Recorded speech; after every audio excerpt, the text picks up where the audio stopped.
Hey, what's up? नमस्ते, प्रणाम। अरे कल कॉल किया था। बहुत अच्छा लग रहा है, प्यार और आशीर्वाद दे रहे हैं और थैंक यू सो मच। ए ईशान, ये देख देख देख कौन है।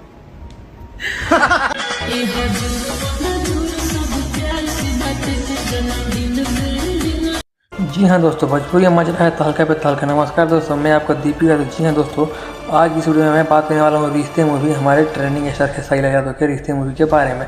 जी हाँ दोस्तों, इस मूवी के बारे में मैं क्या बात करने वाला हूँ यार, कुछ नहीं बताने वाला हूँ। बस ये मूवी आते ही मतलब इतना बवाल मचा दिया है ना सिनेमा घरों में, कहाँ पर लग गया है मैं आप लोगों को बता दें, यहाँ पे दिखा देता हूँ स्क्रीनशॉट फुटेज की कहाँ पे लग चुका है। जी हाँ दोस्तों, ये मूवी इतना बवाल है ना, इस पर बॉलीवुड के एक्टर तक भी इस मूवी को रिव्यू कर रहे हैं और उसके बारे में बता रहे हैं कि कैसा मूवी है। और सूर्या यादव ने भी कुछ ऐसे बात इनसे हुई है, क्या नहीं है क्या है, आप लोगों ने वीडियो क्लिप देख लिया दोस्तों। चलिए दोस्तों, आप लोग का टाइम वेस्ट नहीं करेंगे, मिलते हैं नेक्स्ट वीडियो में।